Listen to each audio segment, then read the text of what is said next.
I'm here to see Jeff. All right. Jeff, I'm available. Give me just a minute. There's a little step going on.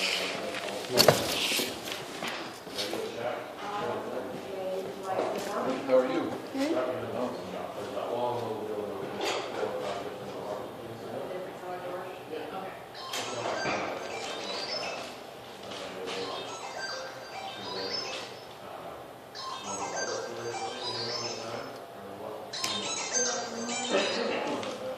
Hello? Hello?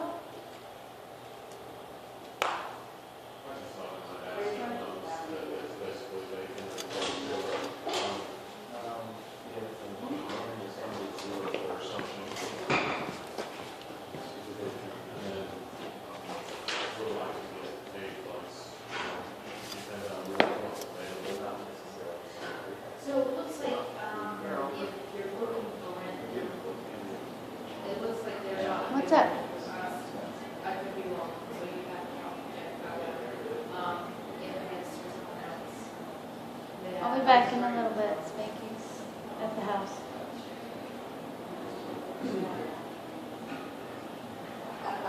Okay, bye-bye. It's possible, just with some of the things that,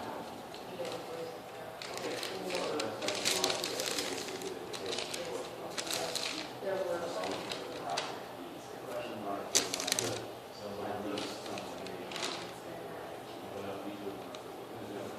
Anyway, my biggest recommended would be to have this together when you're looking for, and I would definitely ask them about it.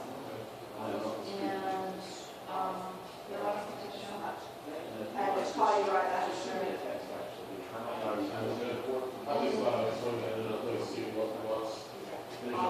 What might be available and get what the requirements are to the 4 or 5 place. Yeah, I've heard different stuff about how you buy a place or Yeah, and that's all dependent on specifically how from Arizona and, where it is I'm looking for, if it's temporary,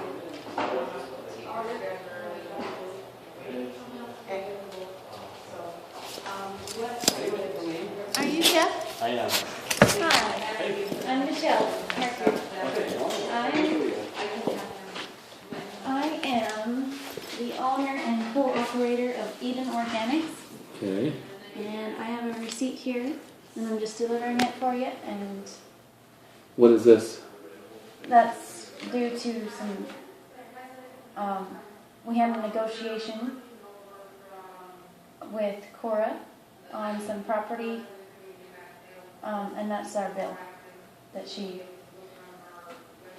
I'm trying to figure out what has to do with us. Go have a seat for just a minute. So you run Eden Organics. You've given her a quote to do this work? she offered us to do all this landscape work and everything for her, so we're just giving her the bill. And she is, anyway, the property is the UEP Trust property, and so we're just, So have you started doing this work yet? yeah, it's already been done. That's everything that we've done in the past year, And why is the bill to UEP Trust? because it's your guys' property. So we're billing it. Okay, I'm confused why you bill it us. I haven't. Did you get our permission to do the work?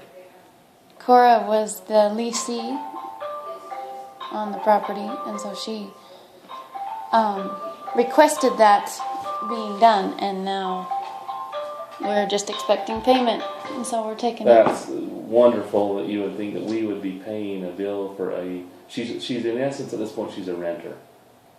So a renter calls you, says do a bunch of work, and you do it, and you don't get the permission of the landowner. She was, yeah. Are you the owner of the company, or who are you? Yeah. Okay. Where are you based out of? We're just out of our home. We have a home business. Okay, so I'm the director of the UEP Trust. I'm the one that manages the trust, and there's a board of trustees that actually is the ones that are empowered to make decisions about the property. I can tell you have a problem on your hand. Unless Cora pays this bill, you're going to be up the creek, because here's the deal. Anytime you do work on someone's property, you've got to get the permission of the landowner. Okay? If you want the landowner to be responsible, I also happen to be an attorney, so that helps here. But if you're going to do work on property that you expect to be paid by the landowner, you have to get the landowner's permission. Yeah. And no one has ever asked us for any permission to make any changes to that property. She is in that property with a $100 a month occupancy agreement. Okay, so she, according to us, has permission. I can show you her occupancy agreement. She has permission to live in the property, pay $100 a month, and maintain the property. That's all she has permission to do. If anybody chooses to make improvements, they have to do it with their own money. And it's at their own risk, right? I mean, she may never get the deed to that house. There's no guarantee of that whatsoever. So if she tells you to come and do a bunch of property, or do a bunch of work, first of all, sound business practice would be to get paid before you do the work. Secondly, if you don't get paid, Cora is your only recourse, right? In fact, you've lost your ability to even lien the property because you didn't get the permission from the landowner. Cora does not own the property, we do. Yeah. Makes sense? Uh-huh. So you've got a problem in your hand because I've never heard of you. I've never authorized any work to be done at that property. I have no idea why the work was done without our permission. Oh, she was the caretaker at that point. She's a renter. Oh, yeah. Renter, but she wanted a bunch of things done on that property, and we Did she followed. pay you for it? No. Any of it? No, it was all by agreement. Is that should not be a surprise? Do you require people to pay you up front normally? We were gonna work. See, that's our company. We do fresh produce, and we take it out to restaurants, 50-mile radius. Okay. Fresh organic produce, and now we can't even operate it because they've seized it due to trespassing violations. What does that mean? Seized what due to trespassing violations? Well, they made trespassing basically warrant for arrest if we trespass On which property? on your property that she is now in possession of. I'm even more confused now. So you made these improvements because you were going to go operate your business on her property? No, it was by agreement. She gave us permission to grow and build greenhouses and take care of her property while she was away. Okay. And so we could have fresh produce to deliver to other businesses. And Okay. we've lost a bunch of our business. Our whole crop this whole season is lost because she has got if we trespass on the property, we're going to be arrested for So you have a contract with her that allows you to go on and off the property? Well, it was a verbal agreement, understanding between the two parties. So there's two. So in my mind, you've got two options. Number one, you can deal with her because you have it's called a contract, right? Whether it's verbal or written, you have a contract with her, and if you think that's an enforceable contract, you can deal with her on it. If you think you have a legal right to go on the property because of some agreement, that's a personal contract between you and her. It has nothing to do with the property. It just has to do with a contract between you and her. We're not going to get involved in that. If you have a contract, go and enforce it. If you, as it pertains to the real property, she has no ownership, zero, none whatsoever, and she never has. Okay. If you lien the property, you'll get a countersuit from us. A what? A countersuit. In other words, you lien our property, we're going to consider that to be a fraudulent lien, and it would be, because you've never received our permission whatsoever to do anything to the property that would allow you to lien it. See, under Arizona law, if you're a contractor and you reach a contract with a landowner to do construction work and you make improvements to the real, and it has to be improvements to the real property with a contract with the landowner. Then you do the work, they owe you the money, and if they don't pay you the money, that is why you would lien the property. Okay? Yeah. The problem is, if you file a lien on a property that's fraudulent, in other words, there wasn't a contract with the landowner, that's us, the UEP. If you file a lien anyway, we will get the lien removed as a fraudulent lien, and we will file a countersuit, and you'll be financially responsible. So you'll end up paying us instead of us paying you. Does that make sense? Because the lien, the laws involving liens are very, very, very specific. Because when you file a lien, it clouds a title. Yeah, and you it can does. only do it if you have a contract with the landowner. If you file a lien on somebody's property without a contract with the landowner, the laws make it pretty clear that they can turn around and reverse penalize you, which is exactly what we would do. Because I've never heard of you in my life. I am the director of the trust. I'm the only person that has the right to negotiate on behalf of the UEP Trust. And if you wanted to do work on the property and you wanted the UEP to be responsible for that, I'm the only person you can talk to. Okay, so I'm talking to you right now, and Okay. we have all these assets in that property. What can we do for Are our... any of them removable? No, they're fixed structures that we built. Okay. Then you got a problem, because once you affix something to real property, it becomes part of the real property. Exactly, improvements. What you Improvements. can... And the only way that you can make improvements and have us be responsible is if you get our permission before you put the improvements in.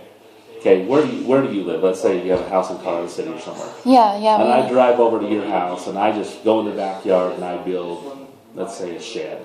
Well, we made agreement. We wouldn't just build Did you anything make an for agreement with me? the caretaker. Whoever. The caretaker has no authority to bind us.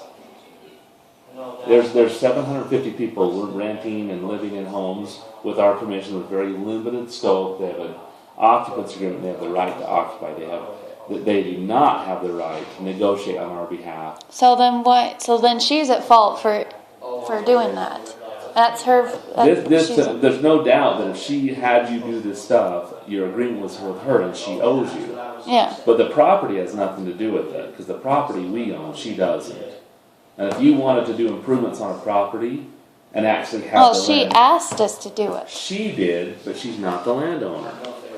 Okay, let me give you another hypothetical. You own a house, let's say, I don't know where you live, let's say it's in Okay. Colorado City. And you own it, but let's say the neighbor calls us up and says, hey, I'd really like it if you'd go build a shed on this lady's property. So we went over there, this neighbor told us to build it. We went over and we built the shed on your property, and then this neighbor, surprisingly, doesn't pay us. Who's responsible? The problem is that you never asked us to build it on your properties, right? So there's no way we can come and try to make you pay it, because you never told us to do it. The neighbor may be responsible for paying us, but we can't go lien the property because the neighbor doesn't own the property. You guys have got to get some legal advice in advance of doing some of these projects, because if you're going to go do improvements on real property, you need the permission of the landowner. You can't just go build something on somebody's property and then turn around and say, why aren't we getting paid? And I get requests constantly in my inbox with requests for improvements, and the answer is always the same. If you're making the improvements with stuff you're paying for as you go, we have no problem with it. But if you're borrowing money to do it, it's prohibited. Because we don't want any improvement made where something's still owed on it. That's my universal answer. Just barely got one last week where somebody wants to put in solar panels on their house, but they want to finance those solar panels. And we said, no, you can't do it. You can't put anything on the real property that is not paid for. That's our standard answer, and we're the landowner.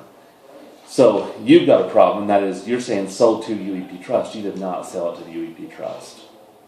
And I know this because I'm the UEP Trust, I'm the director and the attorney for the UEP Trust, and I've never heard of you before. Not once did you ever walk into my office and say, we would like approval to do some work on your property, and if we do this work, will you commit to paying us? You never said that to us, and because I already know you didn't. Yeah, we only did it through Cora. Cora's not, you don't do something with a trust through Cora. Cora has no affiliation with the UEP Trust. She never has and she never will. Cora is not the UEP Trust. She doesn't work for us. She's not an agent for us. She's not an employee of the trust. She's not a representative of the trust, and she has never been and never will be. Cora is living in one of our homes paying $100 a month. She's a renter. And so in the future, if you guys want to secure the work that you're doing, you need to have a contract with the landowner. Because that's the only person that, if you had come to me and we'd approved you to do these things, first of all, we'd be paying for it. Second of all, if we didn't pay for it, then you could lien the property. That would be a proper lien because you have a contract with the landowner. But you don't have that because you never got this authorized. We never agreed to it, and we wouldn't have. We don't authorize work done without you being paid. So you got a problem on your hands. And that is how you get Cora to pay her bill.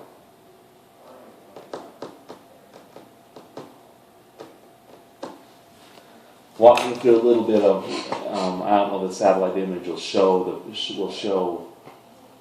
see, The nudist. Cora's somewhere right in, let me look at mine. Right there. Is it this one here? No, it's on the corner of This- Lartson and Uzona Ave, right there. Lawrence and Uzona, it's this house right here? Yeah. Okay, so this does not show any greenhouses. You're saying you can put stuff in here? Yeah. Yeah, I could drive you over there and show you what we done. Walk me through it because this is the first time I've ever heard of this. Commercial greenhouse, 66 by 20. So you have a greenhouse that's installed on this property here? Yeah. Okay. Yeah, and we did a lot of work. Lots and lots of work. Landscaping. Took care of all her, we even did improvements in the house. Like she had Spencer, my husband, do improvements on the house as far Spencer, as Spencer Black. Okay. And And he what did was your name? what was it? What Like was a your name? stucco? Sorry, I didn't catch your name. It's Michelle. Michelle. And you're married to Spencer? Okay, flat. Okay, so you got a greenhouse that you installed for Cora, you did some landscape architect, you did some tree pruning removal, waste and garbage removal, dead tree removal. And on all of these things, Cora said, hey, do it, and Yeah. you gave her a price and she agreed to it. We made an agreement, yes. Okay, and then 1998 Dodge Durango and trailer, what's that? They seized our property. We had our Durango and our trailer there on the property, and then they towed it, and we don't even know where it is now. We don't even have our Durango or our own trailer because Just even though obviously that none of this has to do with the UEP Trust, under what stretch of the imagination would a trailer and a Dodge have to do with the UEP Trust? Even because it was on the property. It was our property that was on the property that they had removed. Okay. And I have no exact idea where it is and anymore. then 85,000 estimated crop loss because you made a deal with Cora and then she backed out and wouldn't let you continue using the greenhouse. Okay. And all the seeds are planted, all our harvest is in there, everything. Okay. And we can't remove seeds that's in the ground. It's attached. Yeah. All right. So what I can tell you what you have here is you have a contract dispute with Cora. You have an agreement with Cora. If Cora's not honoring that agreement, hopefully you have it to the form that it's actually court enforceable. I mean, sometimes if it's not written and it's in dispute, the courts won't even enforce it. But if you can establish to a court, so I want to explain to you something to help keep you guys out of a mess. Okay. And, our in-house attorney would be happy to